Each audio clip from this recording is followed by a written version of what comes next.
আমার তো আল্লাহর রহমতে আপনি 1 মাসের ওষুধ দিয়েছেন আর কোনো ইনজেকশন দেওয়া লাগে নাই। আমি ওষুধ খেয়ে কনসেপ্ট করছি আল্লাহর রহমতে। আল্লাহর রহমতে আসলে ওরা আমাকে বারণও করছে, বলছে ওষুধ খেতে হবে না, বন্ধ করে দাও বন্ধ করে দাও। আমি কারো কথা শুনি নাই। আমার শাশুড়ি থেকে শুরু করে মানে সবাই, আম্মুরা সবাই বলতেছে যে ওষুধ খাওয়ার দরকার নাই, এরকম করতেছো, কিন্তু আমি অফ করিনি। আমার একটা জেদ ছিল। আফসানা, তুমি আমার কাছে প্রথম আসছিল গত মানে জুলাই মাসে। হ্যাঁ, তোমার আল্লাহর রহমতে আমাদের এখন কি দেখতে পাচ্ছি, আমাদের পজিটিভ চলে আসছে, বিটিএসসিজিটাও ডাবল হয়ে গেছে। তো তুমি আমার কাছে যখন আসছিলা তোমার কি কি সমস্যা ছিল? ম্যাম আমার তো যখন আসছিল আমার পিরিয়ডের ডেট ছিল হচ্ছে যে জুনের 5 তারিখে ছিল। তো উনি আসছে হচ্ছে যে জুলাইয়ের 5 তারিখে, কিন্তু আমি জুলাই 5 তারিখে পিরিয়ড হইনি। না হওয়ার কারণে 15 দিন পার হওয়ার পর আমি আপনাকে দেখাতে আসছি যে আমার পিরিয়ড কেন হচ্ছে না। তখন আপনি অনেকগুলো টেস্ট করে দেখলেন যে আমার থাইরয়েডের প্রবলেম ছিল, ডায়াবেটিস ছিল, আরো কিছু প্রবলেম ছিল। তারপর আমার বাইকর্নেট ইউটারাস ছিল এবং তোমার জরায়ুটা বাইকর্নেট ইউটারাস বলতে আমরা বলে থাকি 2 খোপওয়ালা জরায়ু, জরায়ুতে একটা পার্টিশন আছে।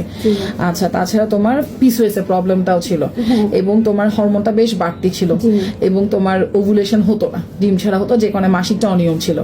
আচ্ছা ভাই, কি কি সমস্যা ছিল? আমার তো আমি প্রথমে যখন ইয়েছিলাম আমার শুক্রাণুর পরিমাণ কম ছিল। প্রথমে ভালো ছিল, পরে 30% হয়ে গেছে। অলিগো ছিল, শুক্রাণুর পরিমাণটা কম ছিল এবং হাই ডায়াবেটিস ছিল অনেক। তারপর হরমোনের সমস্যা ছিল, থাইরয়েডের প্রবলেমটা ছিল। তো আমরা আসলে, আপনি তো প্রবাসী, হ্যাঁ, তো আমরা যখন ওকে দেখছিলাম ওর একটা ব্যাপারটা ছিল যে আমরা আসলে কোনো পেশেন্টে কোনো কিছু প্রকাশ করতে চাই না, কিন্তু বোনের যে প্রবলেমটা ছিল সেটা হচ্ছে ওর শরীরে বিভিন্ন জায়গায় কালো কালো হয়ে যাচ্ছিল। তো আমরা বলছিলাম যে রোগটা কিন্তু অনেক গভীরে ঢুকে গেছে।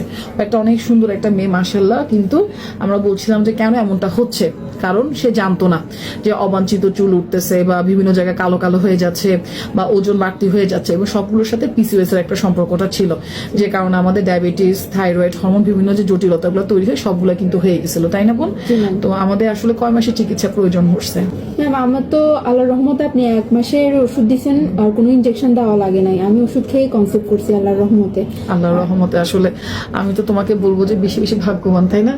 দেখা যাচ্ছে যে হাজবেন্ডের সবকিছু ভালো থাকার পরও স্ত্রী জটিলতা থাকলে অনেকে কনসেপ্ট করতে সময় লাগে, সেখানে হাজবেন্ডেরও কিন্তু শুক্রাণুর প্রবলেম ছিল, তাই না?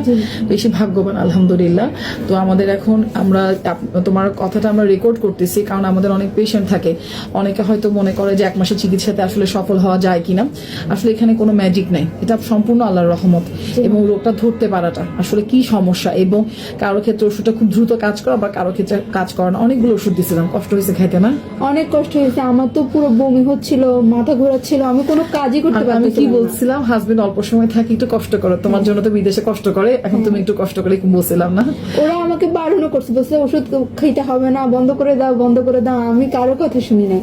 আমার শাশুড়ি থেকে শুরু করে মানে সবাই, আম্মুরা সবাই বলতেছে যে ওষুধ খাওয়ার দরকার নাই, এরকম করতেছো, কিন্তু আমি অফ করি না। আমার একটা জেদ ছিল যে মানে আল্লাহর একটা রহমত ছিল, নিজেরও একটা জেদ ছিল, আবার আপনার উসিলায় আল্লাহ একটু আসলে আল্লাহর আমার থেকে মুখ তুলে দেখছে। আল্লাহর রহমতে এখন তোমার যেটা আসছে, আমরা যেটা দেখতে পাচ্ছি সেটা হচ্ছে বাচ্চার ঘরটা তৈরি হয়েছে, তবে আমাদের এখনো বাচ্চা হার্টবিটটা আসে, সেই জন্য তুমি খুব টেনশন করতেছো। তবে আমাদের আল্লাহর রহমত যেটা, সেটা হচ্ছে আমাদের বিটিএসসি যেটা ডাবল হয়ে গেছে, যেটা একটা ভালো সাইন, এবং আমাদের আলট্রাসোনোগ্রামের মধ্যে ইয়ক্সাকো চলে আসছে, ইট ইজ গুড সাইন, যেটা ইনশাল্লাহ এটা ভায়াবল প্রেগনেন্সি হবে।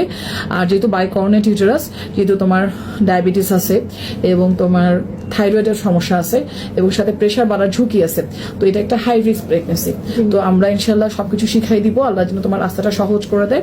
বাচ্চাটা হার্টবিট আসা পর্যন্ত একটু টেনশন তো থাকে, তো আমরা ইনশাল্লাহ সবকিছু যেন সহজ করে দেয়, তোমার জন্য দোয়া করলাম।